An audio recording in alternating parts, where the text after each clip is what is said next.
I guess I have to put a couple disclaimers. Superman has never been one of my favorite superheroes.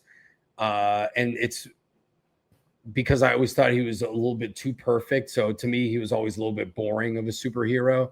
He's almost like he is the stereotypical superhero, right? Like if you go into like any AI and you say create a generic superhero based on the archetypes that we expect, it's going to be Superman most of the time, down to the costume, to the powers that he's got and everything like that.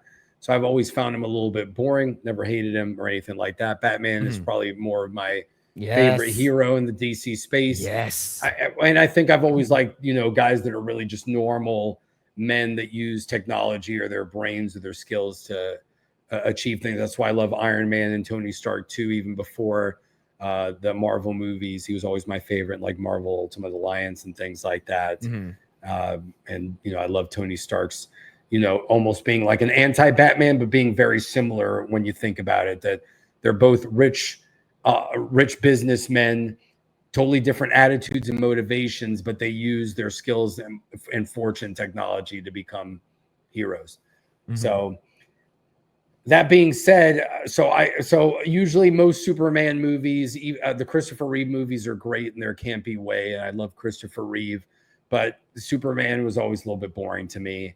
I didn't hate Man of Steel or any of these other movies like a lot of people did, but for me, it's like it's Superman. It's mid, just because of how I feel about him as a character. I really did love like the Justice League cartoons from back in the day. Those are so good. That's really what I love, because it was campy but still a little bit serious. And I think I will say this: I almost feel like that's where they're going to try to go with this series, and it could be successful, especially when they did show. I mean, we're going to talk spoilers. They showed the Hall of Justice, and it looked perfect. I thought that was great. So there are good things here. I will say this: like the short thing that I can say about this movie is that I really wasn't sure what to expect. James Gunn can be hit or miss. I loved Guardians 1, did not like Guardians 2. I liked Guardians 3 a lot as well. And same thing with some of the DC movies. This movie is a movie that I can say there's a part of me that as a movie. Now I will say this: I didn't think it was woke at all, so it was great, like you said, that we can debate the movie on its merits and not political stuff.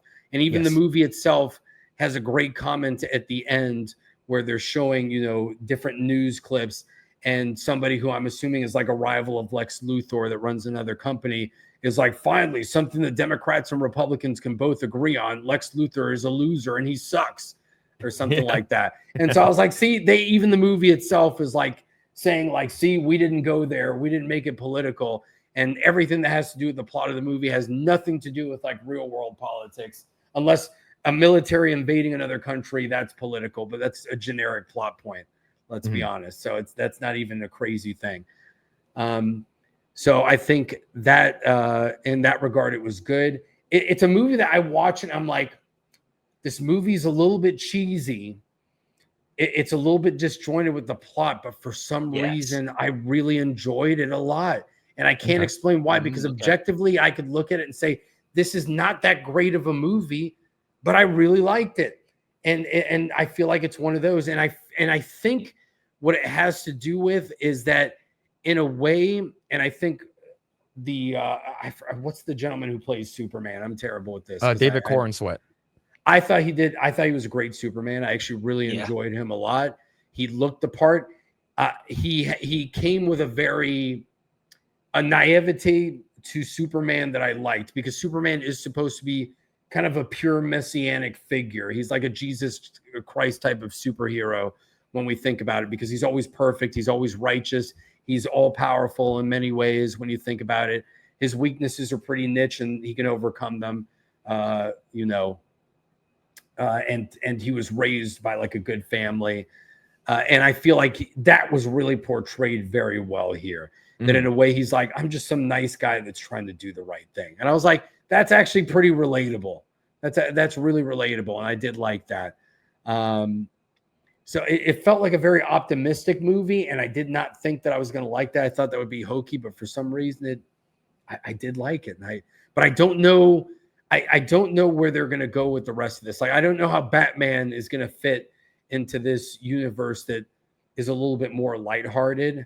But we had an Adam West Batman back in the 60s, so maybe we're just going to get a different Batman, and it may not be the Batman that we're used to since the 1980s, but it might be just as legitimate if we consider Adam West a legitimate Batman, the campy 1960s Batman, which I think, deserves credit there too. And that's a very important part of Batman's history as a character.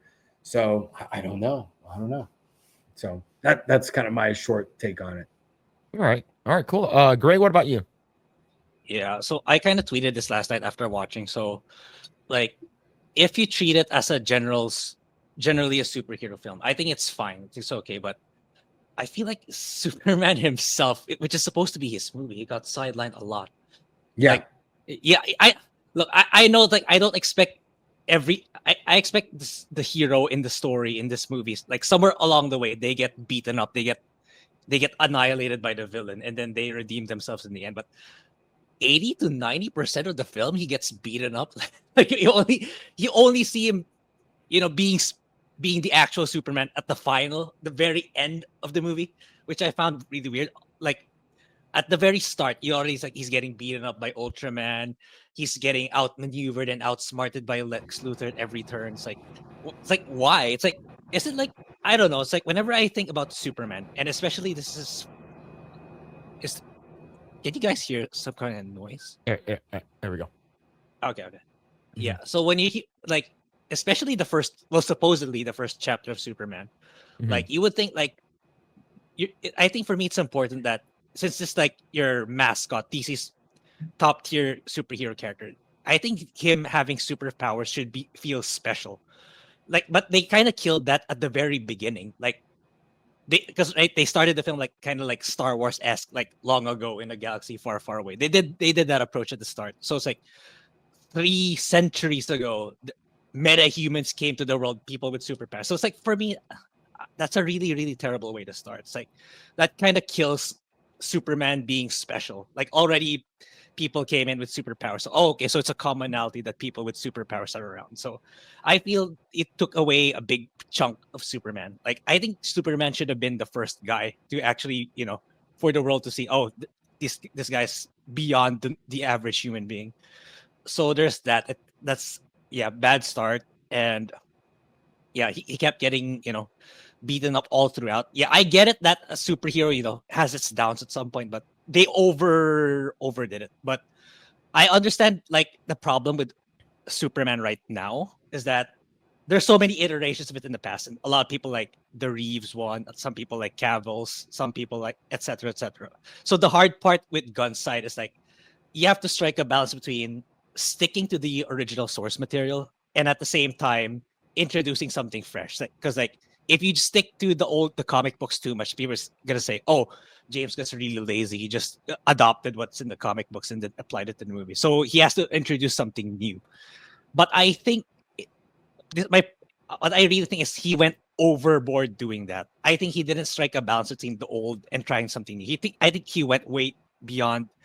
He went too much on the new side, like introducing something new, and that kind of, I think, damaged the film in terms of, like, being disjointed, as you said, Pistolero. Like, I feel like there's so many subplots in this 2-hour movie. There's just too many, and there's too many characters for sure. Like, that's what I was been saying ever since we've seen the trailers. There's too many characters in this short span of time, and I don't know. It's like the design of, like, Ultraman.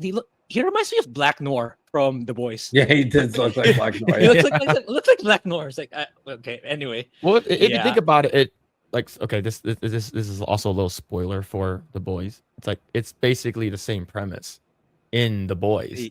So, like, at least the graphic novel, right? The graphic novel, not the show, right? So, go ahead. Oh, absurdity said exactly what I was going to say, and kind of agreeing with what Grae said, that it wasn't like Superman's movie. This was Mr. Terrific's movie. I had no idea who the hell Mr. Terrific was before. As soon as I heard Mr. Terrific, I love that, even, spoiler alert, Nathan Fillion is the Green Lantern, which that I did not, as somebody that I didn't really spoil this movie at all. Barely watched any trailers. I don't know if that was already revealed. So Yeah, it was great. So Yeah. I thought that was fantastic. But even for him to say, like, you call yourself Mr. Terrific, you don't get a vote.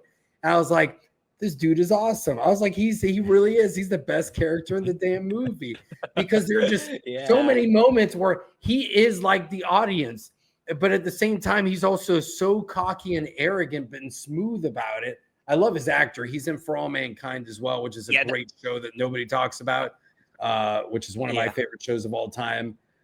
He's like a black Elon Musk in that show, and he's fantastic, great actor. But he is just so he's terrific. What can I say? I'll just throw it out there. He's awesome. And he just and I love how he calls Superman out. He's like, bro, of course we're gonna kill things. Like, what? It's an evil monster. Of course we're gonna kill it. Like, what do you want us to do? I just like how he calls him out. He's like, he's so matter of fact and realistic. It's like an absurd situation. And and I know that'll annoy some people because the humor can't hit wrong, but when it does hit, it hits well. It may not feel like Superman movie, but there is moments when Mr. Terrific just loves saying, like, this is a pocket universe. I can't believe he made a pocket universe. This is what happens when you create a pocket universe. This is ridiculous. Why would you ever do? And it's just like they throw it on there, and I get why the movie will be polarizing. At the same time, I also understand why people will love it, because it does have good moments. Yeah. Like that, and I think that's one of the things they got right. This movie got, it's like the casting. I think David's ratio. I think this is one of the best Lois Lanes, in my opinion. No doubt. They got it right. Yeah. Yes, because she is she is a strong, independent woman, but she's still very feminine. She's very much in love. She's very much in love with Clark Kent. She understands her limitations too, though. But I love it because she takes everything in stride. Like, she's literally going over like the conspiracy meme whiteboard, and like the world is ending around her. And they just have those moments. You know what this movie, the tone felt like?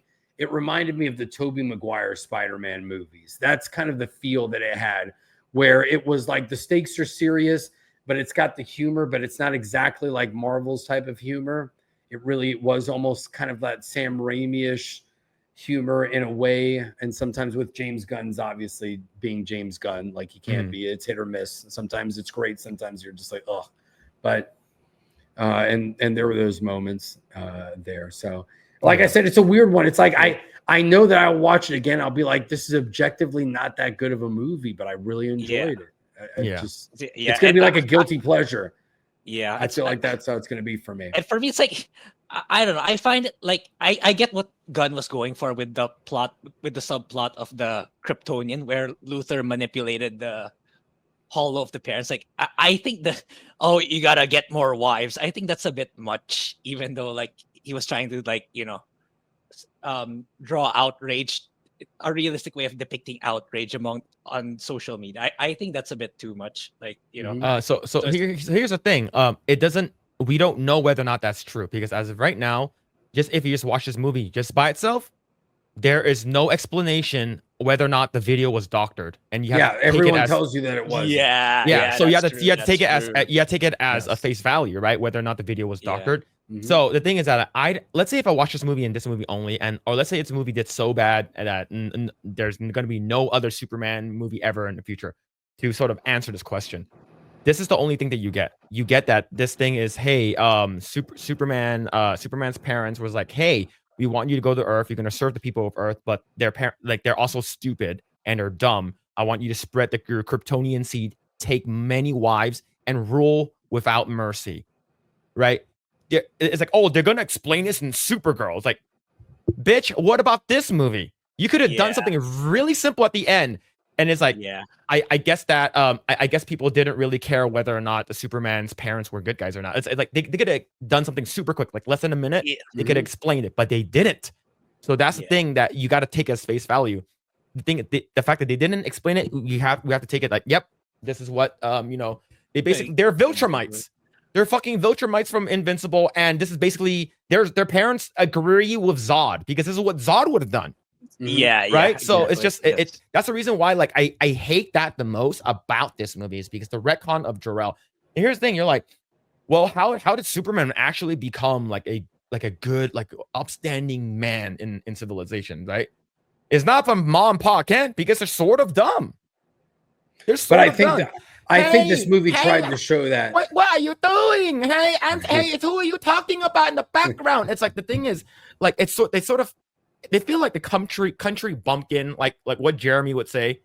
Those are like his parents, right? It's from Alabama, right? But I it's not the mom pocket that we got, like, because he was basically raised by one set of parents versus, like, I guess you would say in other movies he was raised by like both the Kryptonian parents and Earth parents. So go ahead, Rolo. I think, when I first saw them, I thought they were being caricatured because I did think that was like, okay, they're going really far over the top with the country bumpkin thing. So it annoyed me at first because I thought being a survivor of woke PTSD in entertainment, I was like, oh, here we go. This is going to be their one little jab of being woke here. Like, if you're from like the South or the country, you must be like some idiot.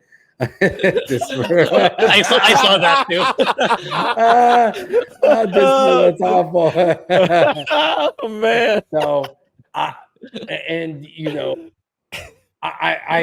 that's really where I thought at first. I do think that the scene where, Lois ends up taking him back to his parents and they go to the farm and she sees the bedroom and all this stuff and then realizes like he's legit seeing the genuine emotion of his parents and how good they are.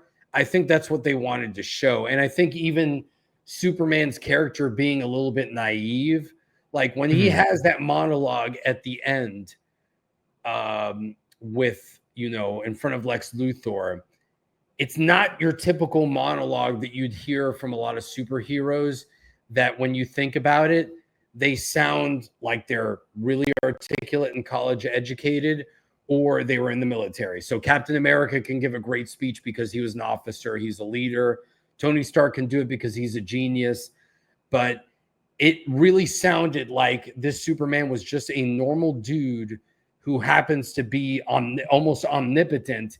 And he was raised by like salt of the earth people who are just decent human beings. And he's trying to do the right thing. And I do think that the film did a good job of trying to show that, and at least, show it through his parents and through his own character. And so that did resonate with me on that part. And I think it does annoy me with what they did with his Kryptonian parents, but it does fit with the character within this universe and trying to emphasize of, if at the end they don't retcon that again and they just say like, yes, his parents in this reality that we've created, they weren't that good and Kryptonians are authoritarian or whatever. Okay, maybe that's gonna be what it is. They're all bad. The message is he rose above that. Like, despite being a being that was given all this power, he chose, or he interpreted it this way. And despite hearing the contrary, which again, if they don't retcon it and it's true, his parents wanted him to be like a dictator and an authoritarian, even though he heard later on, and he clearly loved his parents because, whenever something bad happens, his robots will show video of that. So obviously that's his like safety blanket. So that has a huge impact on this particular Superman. He's got mommy and daddy issues when it comes to that, or that's what he tries to live up to. Even when that was shattered, instead of being like, well, now my parents want me to be this authoritarian dude, let me change it. He was like, no, it's still wrong. I'm not going to do it. And he loses himself, but his father, through a very like simple and emotional scene, brings him back. And I thought that was actually pretty decent. Maybe I'm just a sap. No. I think that part was a great part for John Kent, right? For Papa Kent. Yeah. I think what we should have gotten, and I feel like this movie is definitely like 20-30 minutes too short, in my opinion. Yeah, I can agree with that. We need it more. It is. Yeah. And we do know that they cut like 20 minutes of the silly, goofy stuff. But let's say if it like some of the good stuff were in there that were cut. Like I feel like, let's say after Lois drops off what's it called, Superman at his parents' house, right? And she looks around his room, it's like, wow, this is where you grew up, right? And then like she goes through like what they should have added was her going through like childhood albums of Superman, right? Talking Yes. with his Yeah, dad. exactly. And then the mom and the dad's like, yep, that was him. And- you know, you're trying to raise him as and, best as we could, something like that. It's like Yeah, it would have been great, but they didn't yeah. add that in. We needed that. I feel like the conversation, like towards the end with his dad, like when he told him, "Oh, it's the choices and the actions that define." I felt like there should have been another scene before that. I felt like something was missing, like Clark breaking down a little bit more than him bringing him up, encouraging him. I felt like there was a scene there that got cut for sure. And like it's like for me, it's like that. I get it. Like the entirety of the movie was about Clark having some sort of weakness, like having self-doubt of himself. But my issue is like how it began. Like if you guys remember, like the narration, like 3 decades ago, like Superman came to Earth and like he grew up and blah blah blah. But the thing is that one of the texts they wrote at the start is like he lost for the first time ever in any battle. But throughout the movie, that doesn't seem like it. It feels like he lost so many times already. This is not the first time he lost. It feels like he lost so many times. So for me, that's the contradiction. Like this doesn't. You started off saying that this is a seasoned Superman already. This is not the start of his story. So he should have more experience, more. He encountered problems in the past that he knows how to overcome already. But it doesn't seem that way throughout the film. So I feel like there's a disconnect at the start and the entirety of the movie. So that's what I felt. And and what else? It's basically, it's like, Mr. Terrific took the spotlight. Crypto took way too much time. Like he had too much time. Like the dog took way too much time. Like I think the part that like Crypto was in it a lot, right? He was like he was literally like a sidekick, right? He's a sidekick to Superman. Yeah, a lot. And like Grae, we talked about this several weeks that's ago. Merchandising. That's merchandising yes, it is. all the way. There's going to be Crypto stuffed animals everywhere. Kids will like it. The girls will like it. People who are dog lovers will like it. I get it. But the thing is, remember that the scene we talked about how he's like, "Where's the dog? Where's the dog?" Right? It wasn't even his dog. He didn't care about the dog. He was just dog sitting for his cousin the entire time. He's like. So you have an attachment to it. It's like I'm just looking after it. It's like so. It's like him being so upset about that. And remember what I told you. What I told you that time, because we didn't know like where the Superman arc is at. I was under the assumption that he was just starting out as Superman, but no, that's wrong. Like at the start of the film, no, this is Superman with significant amount of experience already on what it means to be a superhero, how he has to portray himself. So it's like.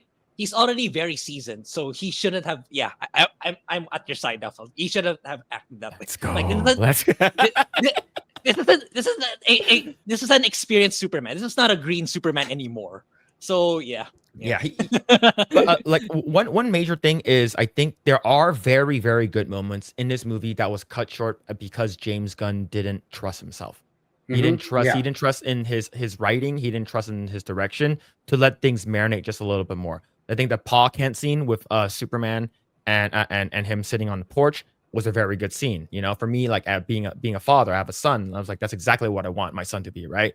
Like, I wish they gave it like another 10 seconds, right? And then Ma Kent comes like, oh, look at him, all mush. Come on inside and check out the box. It's like, let it sit a little bit more, right? And same thing with the speech at the end, right? The speech, what Rolo mentioned, the speech at the end when he's talking to Lex, like, hey, I put my feet in, I take one step at a time. I'm human too, like I'm not an alien and stuff like that. And then after all that, right before, like, and then gets cut short by Crypto freaking chomping at Lex. We need it. Like, I understand why Asians eat dogs now, right? It's just like they're fucking in the way all the time. No. Going there. Oh man, but the thing is it's like, and the dog kept like chewing at his, like biting his feet and stuff like that, and it's like, yes, oh, like my dog would have done that. Like, I understand that, but still, like your dog should be a little bit more well behaved.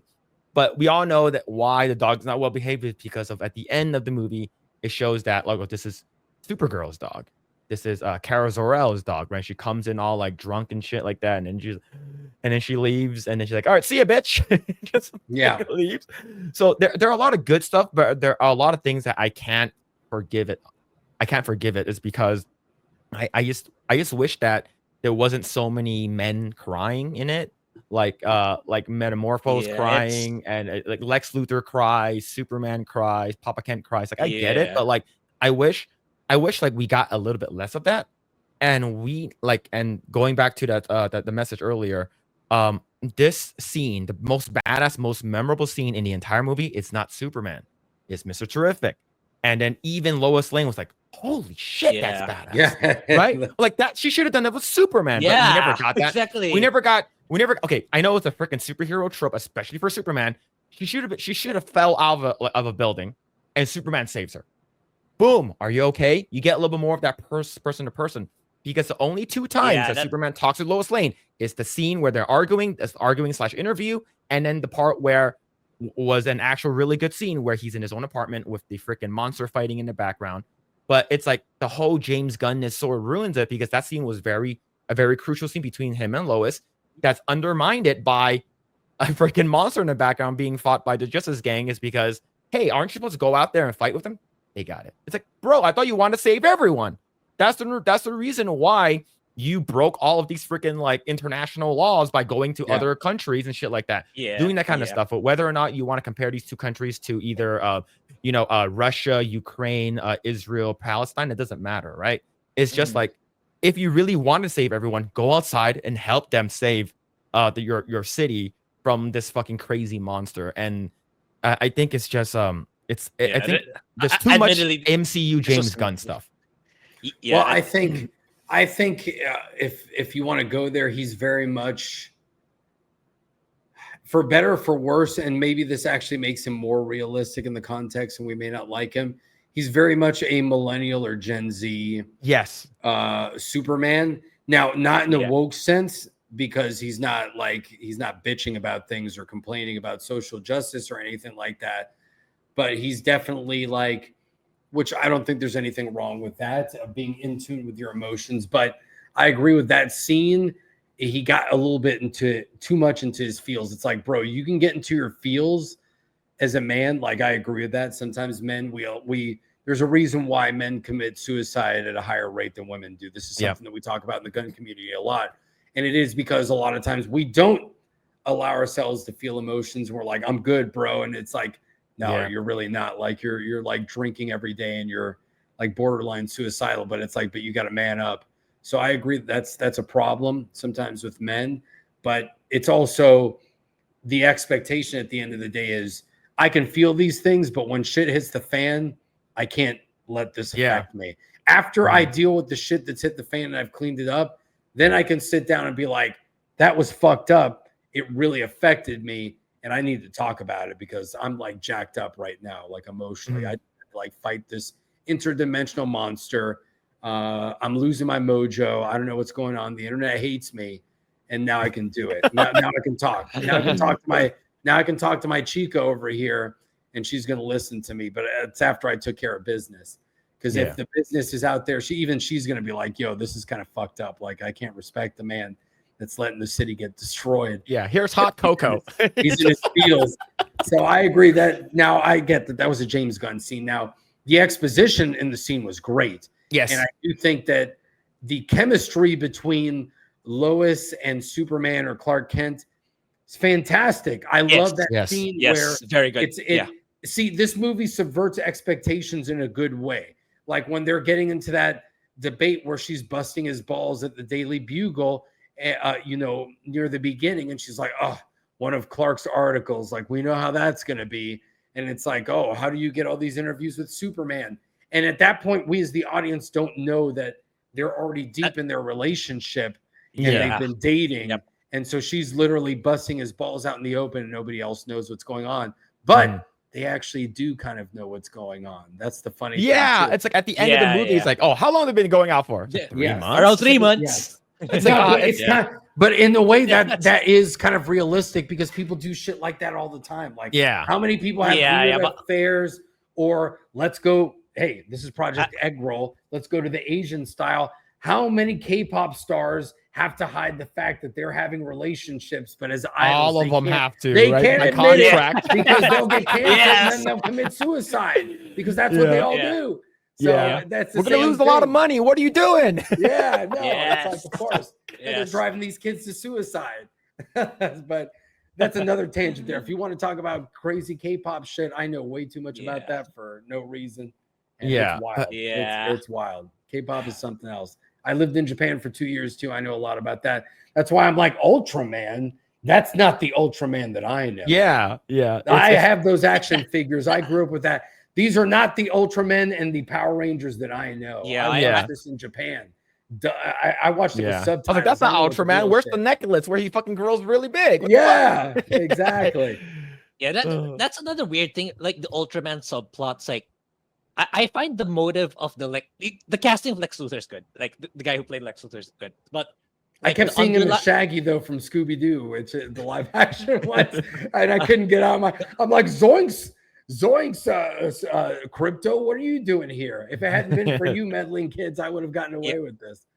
Yeah, but his motive is really weak. Like my understanding towards the end, like why he did everything, like the Bolavia plot, just the entire thing was set up just so I can kill you. But he had a lot of You could have instances where killed he him at could've- any time. Yeah, so why didn't you do it? But like 1 hour ago, or while he was at the Pocket Universe, while the crypto was in his face, you could have killed him then and there. So that's the part. Like it feels like it's all over the place. Well, and I wonder if that was tropish or not, because there are moments where the movie leaned heavily in, at least I felt, either stylistically or tonally, where it was almost like, look, ultimately this is a comic book hero. We know that in comics, sometimes they get away with things that are like absurd, but because the art is so good and it is so well articulated as an art form, you kind of accept it. But when you think about it, you're like, you know what? This is a little bit ridiculous that we got out of this situation this way. This is like a big MacGuffin here. Mm-hmm. So I do feel like the movie did that sometimes, where it was almost like a wink and a nod, like, we know this is ridiculous, but it's a comic book movie, so it's supposed to be ridiculous. And again, for better or for worse, again, it's in James Gunn's kind of style where sometimes it works, sometimes it doesn't, Yeah. I think it goes to, again, just as Superman is quintessentially a Gen Z millennial dude, now, albeit more conservative, Lex Luthor is more like the snot-nosed, whiny liberal guy that feels entitled. And I do think if you think about the movie in that context, their motivations are realistic, because I could see like a Mark Zuckerberg or somebody like that having a shit fit and saying like, Elon Musk is getting more publicity than I am. Like, this is bullshit. I'm going to end the entire world just so that I'm the most popular guy. I was like, you know what? I do believe that one of these assholes in the social media would do some shit like this over the most stupid reason in the world. So when I started looking at Lex Luthor like that, I was like, he's like this snot-nosed, like, content creator or celebrity that's just pissed off that somebody else is more popular than he is. I was like, you know what? Would the Kardashians do that? Hell yeah, I think they would if they could get away with it. So yeah. So in that context, it makes him unlikable. But when you think about it, you're like, yeah, I guess this is our generation just sucks. Like we have really lame villains, and we're gonna have lame villains in real life too. As we get older, we're gonna be like, really, these losers are the ones that are gonna end the entire world? It's gonna be Bill Gates and these guys. I was like, we couldn't do better. I was like, we didn't have like some super soldier like Conan the Barbarian, authoritarian, like subjugating everybody. It's literally this guy. I was like, that's how it's going to be. And so that's kind of how Lex Luthor was, in a way. I think that's right. Like he would, Lex Luthor is the kind of person who would do that. But like my gripe is that he had plenty of chances to kill him. Yeah, so I it's know. Like he had plenty of chances. And that's the trope, right? The trope is always that the villain gives the monologue, and I'm going to reveal my entire plan. And as much as, we look at it in the modern context, as we go back to watch older content that in many ways is superior, we do see where a lot of the tropes came from, and some of the motivations are a little bit simplified. That's because a lot of this stuff was originally made for an audience that we were kids. So even though the plot line could be made mature, when you're watching it from that perspective, you still have to make the motivation simple to understand. It's like, well, he just doesn't like this guy and he wants to kill him. As a kid, it's like, well, I totally get that. As an adult, you'd be like, well, I mean, like, can we be a little bit more mature than that? I was like, no, sometimes people aren't that way. One of the biggest disappointments that I had in my life was when I got in an internship. My degree is in electrical engineering, of all things. And I did an engineering internship at AT&T. I was working with a lot of people that were like in their 40s and 50s. I was like 19.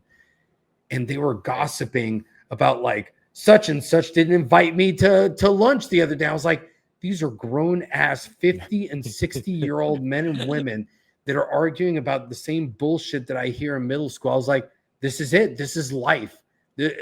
These people are not as smart as we think they are. And none of them are. The same way that they are in high school is the same way they're going to be when they retire. And when you realize that a lot of people really aren't that smart, or they're not motivated by these sophisticated things, first of all, it disappoints you, because it's like, really, we can't do better than this.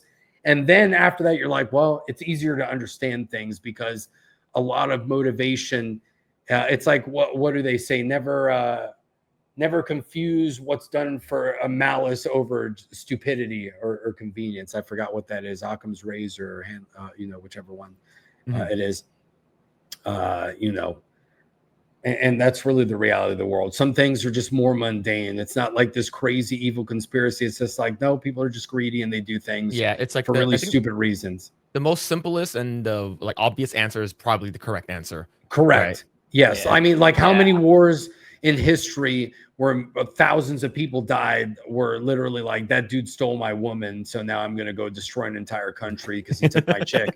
Like, that's literally like the war between Troy and like Greece. Yeah, I was about to say that. Yeah, they stole my woman, so now I'm going to end this entire country. And that's what happened. You're just like, well, that's ridiculous, but that's the way that it is. And then people were like, have you seen how hot Helen of Troy is? Yeah, it's like, so of course, like, I would totally destroy an entire I'll drop nuclear bombs for that. Yeah, but that's how it is. So. But yeah, like I think for this movie there are several good parts, right? I think other than Mr. Terrific. I think you guys are more familiar with is Jimmy and Eve an actual story plot in Superman? Or is this a new thing in Gunn's movie? According to what I heard, like since I don't really care too much about Jimmy, but I know that he's like a ladies' man. Like he's a canonically a ladies' man. Yeah, but I'm not sure about the Eve character. Yeah, the way they depict him is kind of cringy, in my opinion, in this movie. Yeah, it's just for me, I'm it's just so like tropey. It's way too like, not really. I think the what's it called again? I think the I agree. I think the cast is really good. I think the music could be better. I think that some parts with the what's it called again? A little nods here and there of John Williams' Superman score is great, but like I wish there was better music. Is because like whether or not you like Man of Steel had an incredible score. Like Hans Zimmer's was insanely, like the flight scene. I just rewatched it a couple of days ago. It still gives me goosebumps to this day. It's so damn good, and that's something that we needed from this movie. I think we also needed a little bit more. I think we just need just a little bit more of everything, right? Because this is a movie that's completely course correcting.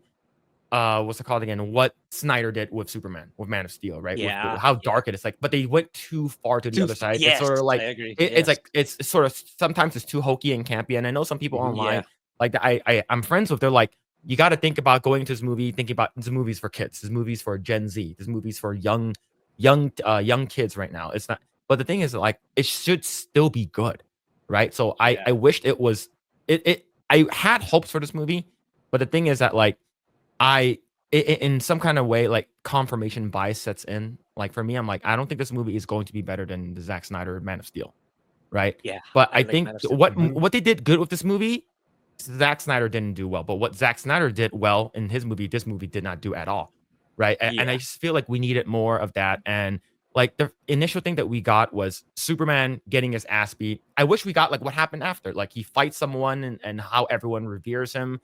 And like it could be like done in like 2-3 minutes, and like then he fights, the hammer of Baravia, whatever it is, which is Ultraman. And don't even get me started with combining Ultraman and Bizarro together as one character. Yeah, right. I don't like that either. It's because Ultraman is basically evil Superman in an alternate universe, right? And now, like, is he going to be like Bizarro? Is he going to come out of the freaking like black hole and in like another Superman movie now because he that Superman's supposed to be like I dumb, feel like right? that's what they're setting it up. Yeah. Yeah. So there's a lot of things that could have been really good. Now let's talk about this being a kids movie. Guy Gardner going to a Bravia and then like shooting up his things with like middle fingers. I'm like, No, kids movie? not a kids I don't movie. think it's a kids movie. No. But I think I also agree. I think the chemistry between Rachel Brosnahan and David Cornsweet, yeah, like you could tell like these two are like they could feel like a real couple. Like Yes, the way they were like they were kissing, very genuine. Yes. yeah, the way they were like literally like making out in the kitchen, like oh damn, you know, this is like some kind of like 50 Shades of Grey kind of shit, man. So it's like I'm getting hot and bothered, man. They're No, kissing too long. The entire banter between them felt very genuine. Yes. Yeah. Even the interview of, you know, being with like somebody that you trust and asking them to be really honest with you, and in that way it makes you more vulnerable because they know how to push your buttons and things like that. Yeah. It felt very legitimate where she's like, I'm going to be serious about this. I'm not going to pull any punches. Yeah. And he's almost like, yeah, it's fine. And then when she is really serious about it, he's like, oh, well, I don't like this at all. And it felt very natural. And she's like, this is what you do. When you don't hear something that you like, you just get up. But you're going to be nice about it. I was like, holy crap. I was like, that's pretty. That's how girls do it, man. I was like, this is an entirely genuine scene of how everyone reacts here. It's totally realistic. Yeah, it's because like you know modern day Hollywood, it's super easy for them to do a girl boss moment in that scene, but they didn't. They kind of for me they nailed it. It's like that was my worry. It's like, oh shit, are they gonna make Lois Lane girl boss Superman? But no, it's like they nailed it. It's like it was bordering there, but it's just right. Like you know, it was at the end of the day, it's just a Lois Lane. Like you know, you shouldn't let these things get under your skin because you know it'll backfire with you at some point later, which it did. So I think that was a really well done scene. Yeah, like that part is Roll. Did you play Witcher 3? Oh yeah. Okay, so I forgot that guy's name. Grae will probably let me know. The guy his baby died, right? The guy who told you to go fetch his baby. The Baron.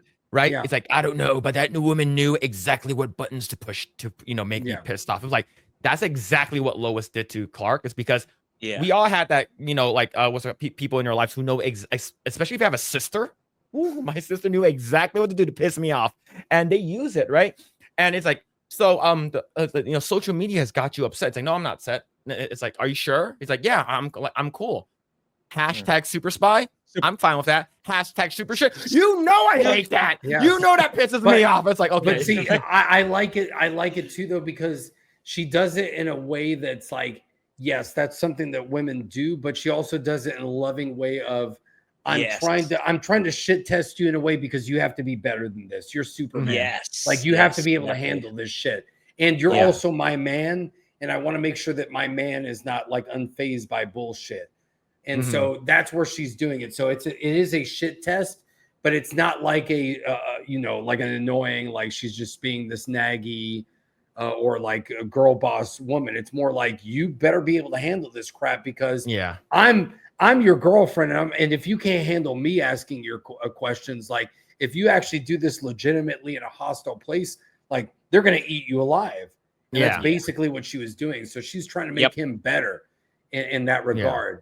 And that's what makes her a great partner. And she's still cognizant, right? Because she's like, you know, she even is a little bit self-deprecating where she's like, well, I never thought that this would work out anyway. And so that's a little bit passive aggressive, but it's also her admitting her fault. Like, I know I can be a little bit harsh here.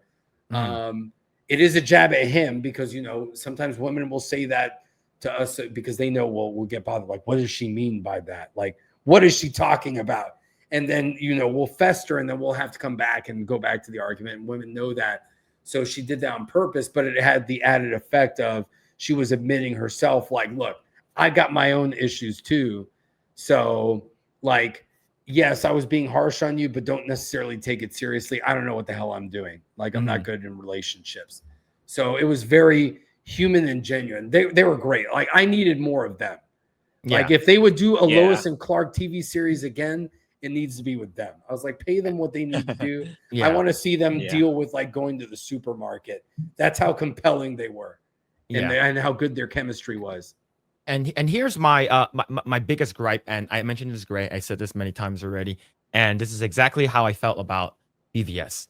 There are very good parts in BVS, but there's a lot of terrible things that happen in BVS, and one major thing is bloat. Having a bunch of like side plots, adding in a bunch of introducing the Justice League, and then having in Doomsday was the main thing. Why it's like, oh, you could have let's say you're going to make a Batman versus Superman movie, just make it about Batman versus Superman. Sort of like what Frank Miller did, right? In his 2-part series, for at least for the animation.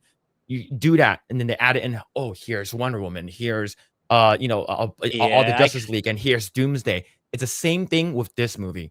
It didn't have enough time with the characters that we like was like Superman, like Lois. We needed more of that, and we didn't get it. Is because this movie had too much bloat, and this movie is like 2 hours and 10 minutes, right? I think that if this movie would have been fine, if you didn't have the Justice Gang, if you didn't have a bunch of like random side plots. So go ahead, Grae. Yeah, I was just gonna say, it's like I'm starting to feel like this is not a director thing. This is more like a Warner Brothers thing. I feel like Zack Snyder, James Gunn, they were pressured. No, you gotta add all these characters because but James Gunn is CEO.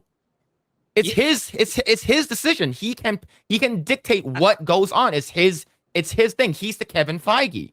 So he has no, like, you have, like, what's it called again? David Zaslav's like, oh, this is what I want. But ultimately, if James Gunn's like, this is what I'm thinking about, I think Zaslav would have been fine with it, right? But the thing is that James Gunn is Kevin Feige of DC right now. Maybe, but a part of me feels like some part of him got his hand was forced because, like, I don't know.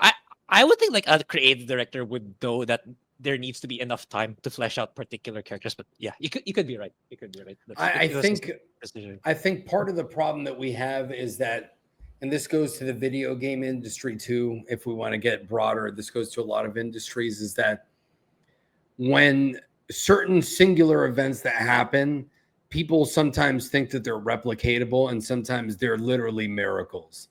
So I think the MCU, the fact that we got 22, was it 22 or 21, whatever, really good, either from decent to great movies that in the end mostly stuck the landing, that's not replicatable. That was a once in a lifetime type of thing. And so to think that you can replicate that model, because some of it has to do with timing, you get the right actors at the right time. Robert Downey Jr.'s Iron Man, nobody saw that coming.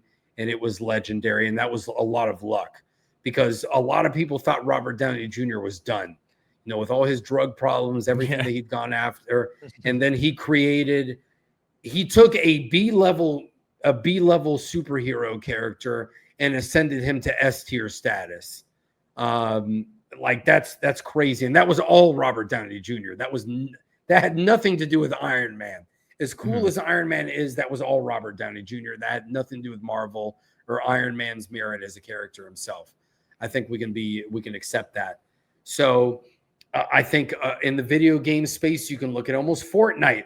What Fortnite does, you cannot compete against that, because they came in, they stole an idea of Battle Royale from somebody else. It happened to work. And then they made enough movie to buy every single IP and character you can imagine and throw them into a video game. Nobody else is going to be able to do that for a very long time. And it happened because it just worked. They didn't plan for that to happen. So some things that are great transcend our ability to plan for them. And because everything is so driven by an investor model and mathematical models of, like, we can see what our profit margins are here, and here. They're trying to use a scientific method to explain something that happens organically and serendipitously a lot of times, because this is human nature. This is art. This is not something that you can calculate, that you can just create. It's a product of its time, the moment. There are a lot of things that have to go right. There's a lot of great art and a lot of great video games that are created because they hit the wrong time. They failed. Titanfall is one of the best examples. You hear me talk about Titanfall a lot, and Titanfall 2. Sometimes they're just things that hit at the right moment, and it will elevate something that's mid and make it legendary. and it'll take something that should be legendary and make it forgotten in the annals of history. And I think there's an obsession to replicate what Marvel did in the superhero space, or even in a cinematic universe space, to turn movies into like TV series and events. And I think realistically, you can't plan on that. It just happens. So DC wanted to do that with the previous DC iteration that they had. And now James Gunn has to undo that, while at the same time trying to balance. I think what Grae said is right. Executives that are like, we need instantaneous results. Like, we can't wait to build this. And I was like, well, the MCU took like 4 or 5 movies before they got to the first Avengers. And then they went like 15 movies after that one. Like, it took a long time to cook. So you can't just expect this overnight. And if you do, you're going to constantly fail, because you want to go 0 to 100. You can't. You got to learn how to walk first. And I can see where this movie tried to do some of that, because it's a very small scale threat.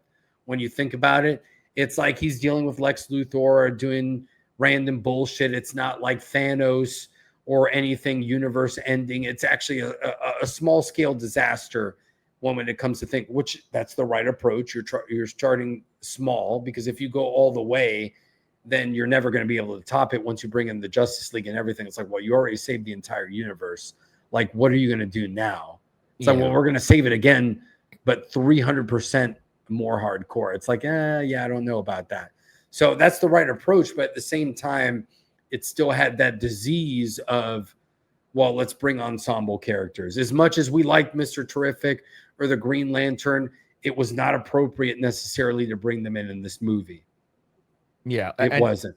And I think that's where, like, pretty sure, like, what's it called again? Bob Iger is like, all right, cool, Kevin Feige, what are you gonna do? Here's what I'm thinking about, right? And then it's like, and creatively, like, he's in charge of Marvel, so he should be able to say that. And I think that James Gunn, whether or not this is, I think he is a better ensemble, like, director and writer. Like, take a look at Guardians, right? I had no idea who the fuck the Guardians were before James Gunn. And he did an amazing job, right? Like, Guardians 1, Guardians 2, Guardians 3, whether you like them or not, it was successful. Everyone knows who they are now. Yep. Right. Yep. And it's and the same thing with a bunch of other stuff that he did. I think what, like, Suicide Squad, the one that he did, I think it's fine. I don't think it's great, but I think it's fine. And it's an ensemble, a bunch of people that like a bunch of cast that you don't know, other than maybe what's it called, Margot Robbie's character, right? Harley Quinn. But this is like, you need to focus on solely just Superman. I think this is where, if we got a different director and writer for Superman, it could have been done well. But he's like, I need to do this since this is like, I'm leading the charge here. You know, people already asked me back in 2018 if I should do Superman. I didn't know how to do it, and now I'm going to do it anyways.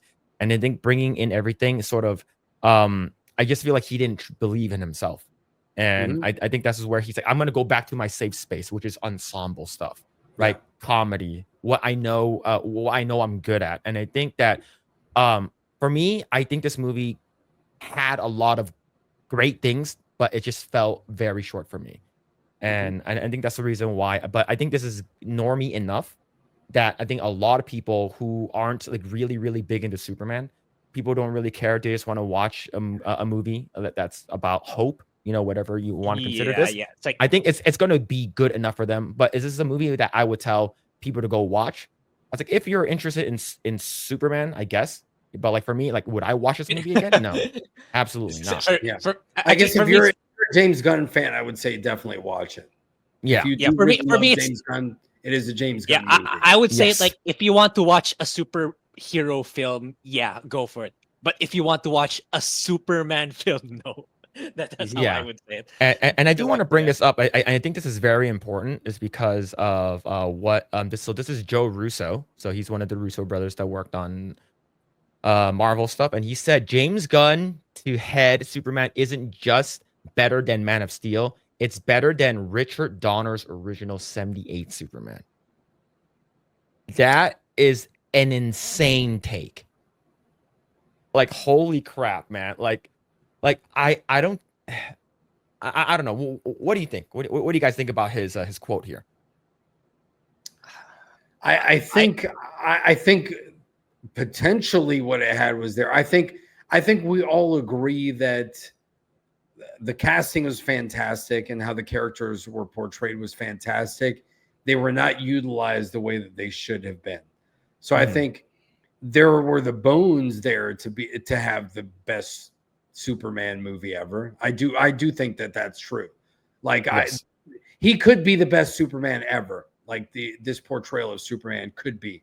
And I would say if you want to make that argument, I'll listen to the argument. I won't just say like, no, that's absurd. But to say it's the best Superman movie, I think that that's going too far because as a film, it is flawed because it's a little bit of a mess. If you want to say that it's a great portrayal of Superman, totally agree with that. But it needed to cook a little bit more, like you said. Yeah, I think. Yeah, agreed. Because there were a lot of like if you told me some of the things that were there and you showed me some of the clips, I'd be like, holy crap, like this movie's going to be legit. Like this is going to be really good. But the execution was just a bit of a mess. And I do think what you said about James Gunn not being confident in himself, that really is the perfect statement because you can see the greatness that is there because there are individual scenes that you're like, this is the best of Superman that I've ever seen in these individual snippets. And then there are other moments where you're like, well, this is just pretty cheesy and lame. What about you, Grae? Yeah. For me, like as of now, like this is something my mind. I can change my mind because, like, I'm like many other people. I'm like in between. Like I can be convinced that it's a good film, a really good film. I can be convinced it's really bad. So, for now, I think Man of Steel is better overall. Like there are some things that this film does better, like Lois Lane and like the relationship between Lois Lane and Clark Kent. I like it's better here. But like overall, like the depiction of Superman as a hero, I think Man of Steel is better. So I think it's not far fetched for people to say that this one's better than Man of Steel. Like it really depends on person to person. So I can see that. I can see that it can be better than Man of Steel for some people, but for me, it's not. But like better than the OGs, that's a bit of a stretch. Like Pistolero said, like you can see the seeds of it being one of the best Superman, but again, it needed more time in the oven for that to happen. Agreed. I 100% agree with you guys. I think that this movie has major potential. I think the cast is really good. I want to see more of Mr. Terrific actually. Like he's like legit my favorite character, and that shouldn't be a thing. It's like my favorite character in Batman versus Superman was I don't know, was Flash. Even though he wasn't in the movie, even though he wasn't in the movie, is my favorite character. I'm not. I thought that's a crazy comparison, but like I wanted Superman to have the best scene in the entire movie, and we didn't get that. Right, the whole thing with him heat vision, like he's spinning around. That's cool, but like it was immediately just cut short. It's like and that's it, right? Yeah. But like we got to like Mr. Terrific, that scene was fantastic. That's the only scene that I remember. It's like, what's the coolest scene, right? Versus Man of Steel, him flying around. You know, the action, like the punching and the action feels very like, holy shit, I feel like I'm getting punched. What the fuck, man? And I know there are major issues, but like I just think that Man of Steel is more memorable to me. I think it's because also the Hans Zimmer is just fucking fantastic. Yeah. So, but when it comes to this, I think I would say if we got like if James Gunn just like, oh, next movie, I'm not gonna direct it, I'm not gonna write it, I'm just gonna executive produce this movie or whatever, right? Give it to someone else who's competent and you trust, and I think we can get a really fucking good movie. And I mentioned this before in my own review yesterday. I think what we can get is something like Captain America, right? Because that's what I was about to say. That yes, where in retrospect, go ahead. If the sequels are good, it'll elevate the original. Is what I think. Yeah. So and that's how I want to look at Superman. I want to see him as a Captain America figure, like when like a symbol of hope. When he's here, I feel fucking safe, right? Like that kind of shit. And I think that's what Captain America is to me for Superman, for DC. It's like I want him to be like that. He's a Boy Scout. He can do no wrong. He's the best of everyone, right? And I think if we get the next movie is really, really fucking good, people will forgive the first one. And then we're like, and I even ask people are like, man, the first Avenger, a Captain America movie, was heavily underrated. If you go back and watch it, it's actually pretty good. It is. And for me, I think the casting in this movie was great. I think Metamorpho, other him like extremely weeping. I think it looks cool. I think some of the VFX looks really, really good, other than the whole like, pocket dimension or whatever, pocket realm, whatever, where they're in the freaking river. I think that like there's a lot of CG garbage. But other than that, like most of the stuff is actually pretty cool. And I think my favorite scene for Nicholas Hoult for him was when he shot that Indian dude. I didn't think that was gonna happen. Right? He's like, all right, I'm gonna play Russian roulette, right? Yeah. And then he's like, oh, it's like, don't do it, Superman. Don't say anything. I love you. I'll give you my falafel next time. And then he's like, all right, click. All right, cool. Let's do it again. Bam. He's like, I didn't think that was gonna go off that early. That was actually a great. It was a great scene because it also showed how unhinged Lex Luthor became at that moment. Like he was unfazed by it, other than he literally thought like almost like this was not reality. Like, I'm just gonna do this Russian roulette thing and it'll just like he's gonna break before this happens. And then it happened. He's just like, holy shit, I just killed this guy. And he's like, and then it just didn't phase him in that instant. It just showed how much of a psychopath Lex Luthor was in that moment. So I think it did a good job of very like subtly showing, like, I was like, this dude's freaking crazy, man. Like he's legit crazy. Yeah. Like he's serious. Yeah, I agree with you guys. I think I think this movie was I think for me, like, I had high hopes for this movie. Because here's the thing, I like Super. And Super is a dark movie with James Gunn, with Rainn Wilson and now Elliot Page. That movie is a dark movie. And he I believe he did what's it called again? Slither, and I believe he produced a Brightburn, which is a very dark, very serious, like evil kid Superman. I think that's really cool. I like Guardians 1. I just rewatched Guardians 3 with my wife for the first time watching it. It was a very dark and serious movie, but with a lot of like jokes that it can be done, right? And that's what he should have done with this one. I think like I said, like he didn't trust himself, and he let himself get in in the way of himself for making and letting the scenes cook, letting the scenes just like marinate. It's like, okay, like I want to be a little bit emotional in the scene with Papa Kent, but I think maybe there is a Gunn cut, right? James Gunn director's cut that like didn't like they add in a bunch of other stuff, but mutant monkeys hashtag super shit, that's fucking crazy. It was that one. But there's a lot. This movie is like 100% made for Gen Z, and it is wacky and campy at times. And if you go into it like hey, I think this movie is gonna be fun. I think overall, I think this movie is gonna make a good amount of money. I almost look at it in a way because it's for the most part, it's a well-produced movie. I think cinematically, like we can, from a cinematography perspective. Now, obviously, the story can be a little disjointed, so we can see where some of the editing was probably, the intent, the original vision of this movie is not what we got. But that happens with almost every movie, If not, we get like 5-hour cuts for everything. So obviously, there are some things missing there, but I think for the most part, I do believe that this movie will be looked at like. If this leads to a successful franchise, it will be looked at like Captain America, the First Avenger. And it'll also be looked at as almost like there are a lot of movies that were very campy in the 80s when they came out that people thought were ridiculous, like Big Trouble in Little China, think about movies like that, that now we look at them and we're like, these are the products of their time and they're incredible because they really leaned in on that. And so I think this movie does a good job of, without being political, leaning in on like Gen Z and millennials. And maybe that's why we're detached, because we're getting a little bit old for that shit. But I could see where this becomes like a future, like people look back on this movie like pretty fondly in a way. And I think it's because ultimately it is an optimistic movie. And I think the world, and maybe that's why it resonated me in a different way, because I've become so jaded with how fucked up the entire world is on every level, whether it's our escapism or our politics. I was like, holy crap, here's a movie that's Superman's just trying to get by. I was like, that's how I feel. I really feel like that's how I'm just trying to be a decent human being in a world that's really fucked up. And I may not know what I'm doing, but I'm going to do my best. And that's how Superman felt.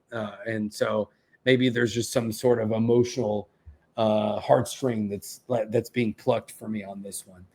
And I'm giving it more credit. But sometimes that's what's fun about movies, right? That you can watch a movie that's objectively not great and it still resonates with you somehow. And that's part of what makes this entire art form so fascinating. So yeah, absolutely. And see, at least we didn't get this, right? Because I know we talked about this before, but like, hey, details of what a Black Superman would have been, right? Like Ta-Nehisi Coates, Black Superman movie. David Zaslav dismissed it because his script was too woke. All right, good. It was if this movie was made, it would have been a character focused on and during the civil rights era. And so James Gunn can still try to make the movie in the future. So this is several years back. This is right before James Gunn. So like we literally just dodged the bullet for this one, is because it could have been much, much worse.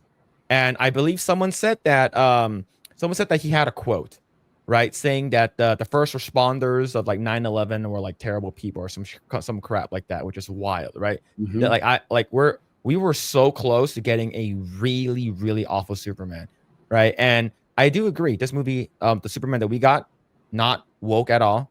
I think it's just it's a mess, but there's a lot of good things that I enjoyed, and there's a lot of things that I didn't. But overall, I think this is a movie that we can go back and like, man, this was actually a lot better than I thought it was. Maybe I'll force myself to watch it again. Maybe on I might watch it again too. Yeah, it's one where because even as I was watching it, there were certain parts where I was like, man, I really don't like this. And then there were other moments where I was like, man, I really do like this though. I was like, so maybe when I get past it and I watch it again, I could see going either way. I might like watch it again and be like, oh yeah, this movie's total crap. Or I might watch it and be like, no, this is actually really, there's a lot of merits here and I really do enjoy it. Yeah. Yeah. Wouldn't Black Superman absorb less? No, he would absorb everything because that's what Black does. It reflects nothing. So if anything, he would be a much more efficient Superman and he would absorb more of the sunlight. So Black Superman is the correct evolutionary design as far as I'm concerned.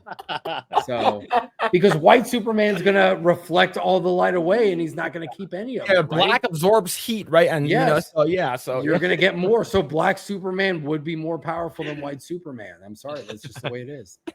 Look, we see it in marathons. We see it in the NBA. Get over it, white guys. Like Black. Yeah, white. Pack it up, white dudes. It's over. It is what it is. I'm a Latino. I've got no skin in this game. Phil and Grae are Asians. They don't care either. Like we're coming from a neutral perspective. Like you guys just need to accept that this is the reality. Black Superman is going to reflect, is going to absorb more power from the sun. Thanks for checking out this segment from the Project Eggroll podcast. Make sure to catch us live every Saturday at 7 p.m. Also, be sure to subscribe, and we will see you all there.